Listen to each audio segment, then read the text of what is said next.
Hey guys, welcome back to the channel. Today we're going to be working on the 2023 Husqvarna Norden 901. That's my summer mode because I love the feeling of the wind hitting me to cool me down as I'm riding this awesome bike. I love this bike. It rides so nice. And I was thinking, I haven't done any upgrades on it for a while and I wanted to do one. So I was trying to think of what can we do to the Norden to improve upon it. And so I came up with a solution to that need. And I came across these on eBay. Now these are made by SFS brakes. I believe they are out of Turkey. And these are some really nice components. I'm also going to upgrade to the EBC HH sintered brakes. I did this on my 390 Adventure and it made a huge difference overall. So we're going to do the same thing on the Norden, which is a little more in depth than the little 390 bikes that I used to have. I am not going to show a time lapse on this. However, if something is odd, I will share it with you guys. I'm kind of in a time crunch this week as we have something coming up towards the end of the week that we need to get set up for. So I'd love to get these changed out. However, I don't have the time to make a full-on video of this. It's pretty straightforward. You just basically remove the front wheel, remove the brake pads, install the new brake pads, pull the old rotors off, put the new rotors on, and reinstall everything. And I may have to bleed the brakes, and maybe not. There's only 5,800 miles or so on this bike. As far as direction goes, you want to make sure the words are facing out. So on the rear here, you'll see that the rotor faces in this direction. So this would be the right-hand side of the bike. So we're going to match that on the front, and I also verified by looking at some pictures on their website that this was the correct direction to mount these. So this would be on the right side as well, and then this would be on the left side on the front. What else can I tell you? I will leave links in the description for everything you see here in case you guys want to do this upgrade as well. But other than that, time keeps moving, so we got to get started. Here we go. So got the front wheel off, no problem. It's pretty simple. You just loosen these two bolts, and then you've got a 32 millimeter cap nut that you start to unscrew and then tap on it, and it will push the axle out the other side. And then once you get this out, it's pretty simple. You just remove the old rotors with an 8 millimeter socket on these little bolts here and put the new ones on in the correct direction. Where was it? Oh, the only difference that I really noticed is the old rotors have like a flat surface here, but the newer ones on the inside here have an actual ring that goes all the way around. Maybe that's a better design. It looks to be a little bit more beefy than the old ones. I guess time will tell. But now we've got to just go in and swap out the brake pads that are in there by pulling some pins out and sliding some new ones in, and then maybe using a screwdriver or a compression clamp to open those back up. Make sure we have clearance to put the new rotors in there. So we'll start working on that next. Okay, the hardest part about this is you see these. Here's the back of the brake rotor. You see these little clips right here? Okay. So if you put a little screwdriver like this in there and put your finger behind it, they pop right off. And then all you have to do is you take a... Well, how am I going to film this? You take this guy, which is a T20.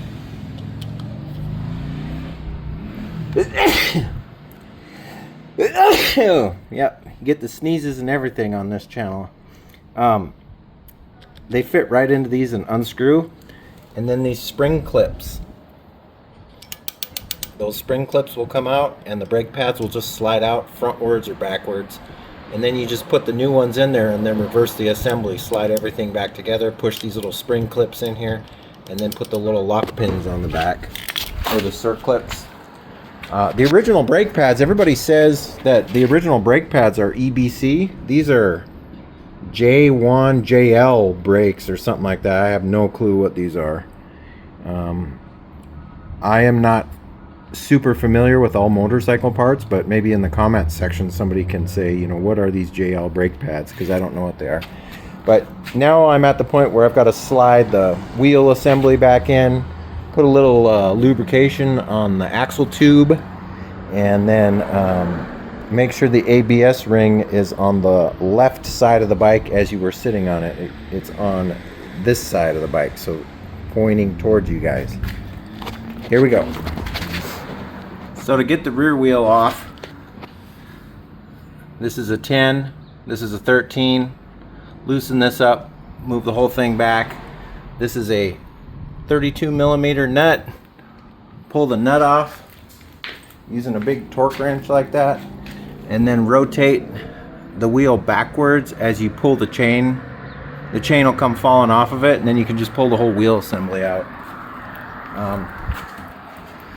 I've already got the bolts out using blue Loctite on them.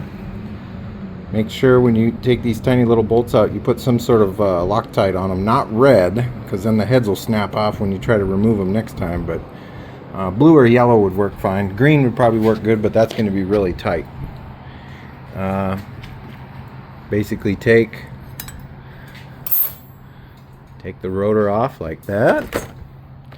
Take the new rotor, put the new rotor on, and then just start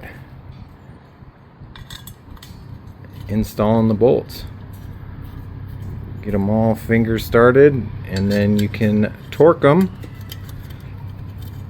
to the correct torque, whatever it says in your owner's manual.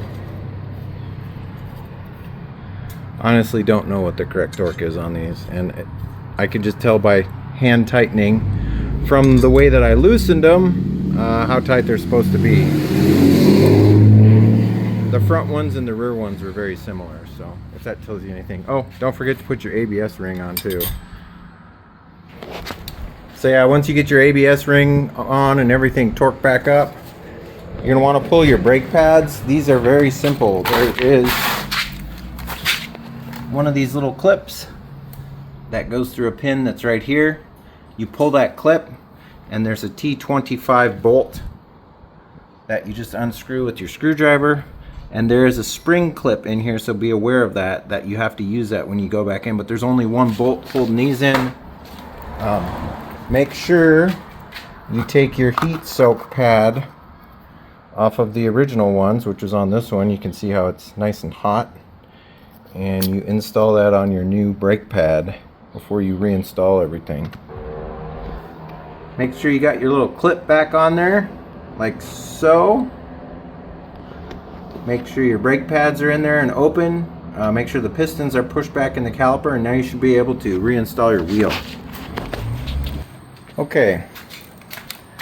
When you're putting the rear wheel back together, you'll notice, see those little indentations on your aluminum carrier there?